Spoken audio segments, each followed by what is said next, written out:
naked, you would think that this book, Milos Monster, is all about a monster. Ooh! But it's not that kind of a monster. Boo! It can make you feel awful. Ooh! But you can shrink the monster to almost invisible in your life. Boo! You know what? You're really sending mixed messages, so I think another storyteller would be clearer. How dare you... Wait. I know what Witch Efficient is doing. She's trying to stir up the green-eyed monster in me. Is it working? I stopped it. Boo! Have you heard of the green-eyed monster? It was a phrase coined by none other than Shakespeare. It's true. Oh. Shakespeare invented the green-eyed monster, that guy, to personify that feeling that we all experience when we start to feel jealous because somebody has what we want or somebody we think is taking what should be ours. So, the green-eyed monster is not a replacement for Green Bear? What? No! Green Bear, you're irreplaceable! Okay, good. I was worried. You were feeling the green-eyed monster! Yeah! Oh, I was jealous. Oh, I totally get it now. So what happens when poor Milo faces the green-eyed monster? And why does Milo feel that way? Well, you know what we always say around here? Only one way to find out. There's Milo. Hey!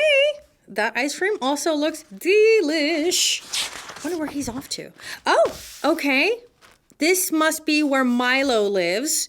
And it looks like somebody's moving in. Pretty nice neighborhood, big yards. There's a kid playing over there. And in the distance, you can see the city. And it looks like another kid is here. Oh, look, they're unpacking the boxes, moving in. Looks like a pretty cool place. Milo lived in a neat little house on a neat little street, which we just saw. He loved his home for lots of reasons, but mainly because... his best friend Jay lived next door! Milo and Jay shared the good times, the bad times, and everything in between. Because that's exactly what friends do. Nothing could beat the feeling of having a best friend. That's how I feel about you, Doug. That's how I feel about you, Green Bear. You're my best friend. You're my best friend forever. Forever. BFFs. Then, one day, a new family moved into the big old house across the street. And Milo watched as a girl ran excitedly around the yard. She smiled and waved, and Milo waved back. Hey, hey! Later that afternoon, Milo went to visit Jay, which we now know, his bestie. But, Jay wasn't in. He had gone over to the big old house across the street without telling Milo. I don't know why, but I feel like this is a ba-ba-ba moment. But I can't really be sure. We just started reading. Jay and the girl were in the yard laughing very loudly. And a funny feeling squirmed around in Milo's tummy. And Milo seems to... What is that? Is that crayon that accidentally got on the book? Or is that green-eyed monster starting to form? Hi, Milo, called Jay. This is Susie. Isn't her yard amazing? Milo nodded, but the jealous, squirmy feeling had nothing to do with Susie's massive yard and everything to do with how much fun Jay was having without him. And once again, I feel like this might be a da-da-da moment, but really, I don't know yet. We have to keep going. The next day, Jay was out again. Ba-ba-ba! Milo knew exactly where he would be. And sure enough, he was outside reading comics with Susie, which sounds terrible, but it's actually not. It's actually awesome. They're reading comics outside in the beautiful day. Then Milo had a horrible thought.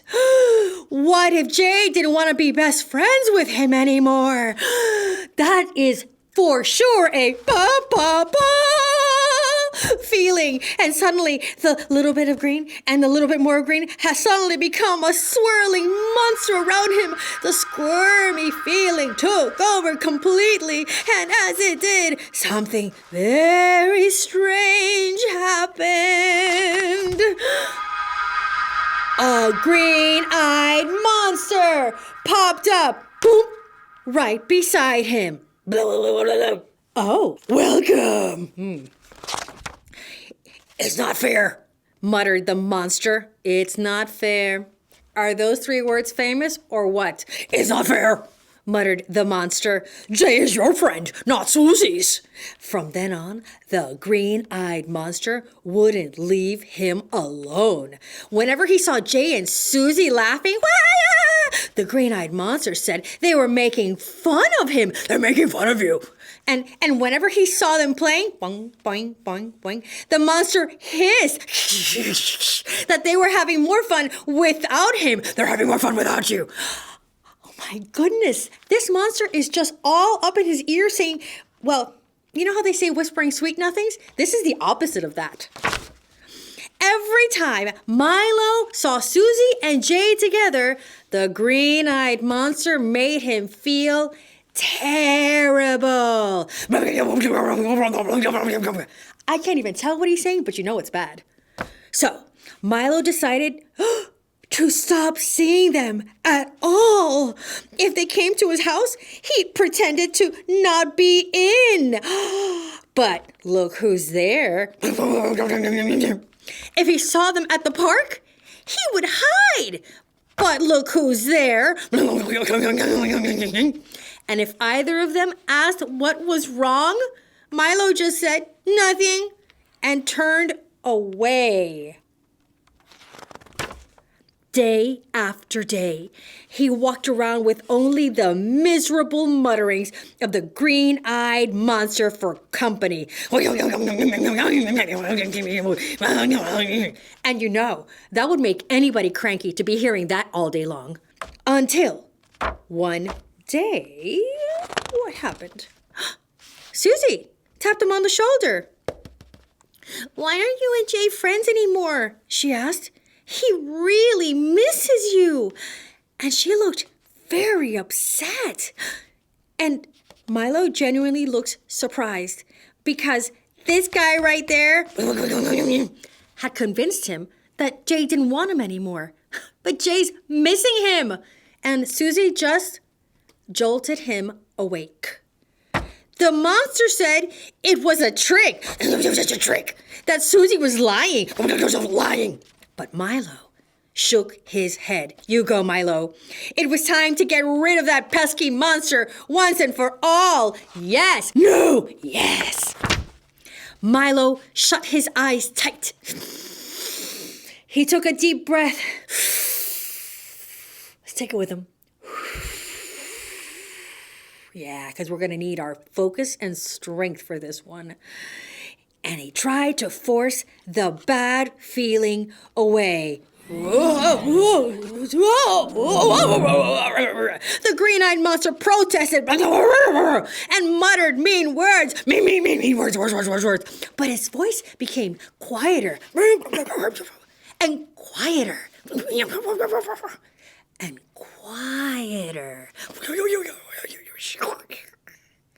Until at last, it was completely gone.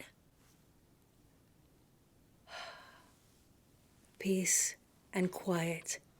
We are mutter-free. Good job with the concentration. Finally, Milo could see the truth. The green-eyed monster had nearly ruined everything. Look, he's thinking back. He was the one, look at that face, that mean face. And he was the one who was separating himself. He was letting the green-eyed monster come between him and his best friend and this perfectly nice new kid in the neighborhood who also deserves to have some new friends, right? Now, he did the only thing that he could. He said, I'm sorry. And he really was. And you know what? When somebody says, I'm sorry, from the heart, you can tell. Soon, They were all friends again! Laughing and playing in Susie's yard together. Milo smiled. Look at this happiness and joy. Much better than the... Right? Nothing could beat the feeling of having a best friend. Except having two of them. Well, for a minute there, I thought it was all over for poor Milo. I was getting kind of upset, to tell you the truth. Oh, you see, Great Bear, when you have a big heart, you could have more than one friend. Yeah, you're right. I don't know why I ever doubted it. And you just have to be confident in what you have. Doug the Dinosaur, I couldn't have put it any better myself. I bet you have never been jealous of anybody ever, Storyteller. Oh, no. I've been jealous. What? Oh, it's about to get real now. I can't believe it. It's true. It happens, kid, to everybody. It does. It happens to you. It happens to me. It happens to everybody you know. Because you want something that you don't have, or you think somebody else has something that should be yours. But what Doug said is exactly right. Oh, what did I say? The part where you said you have to be confident in what you have. Oh, yeah, I did say that. Yeah, you did. Yeah. And I think to myself, what do I have that other storytellers don't have? I have you, Doug the Dinosaur. I have a future president. I have you. And how could I not be super satisfied with that? See you next time, kid.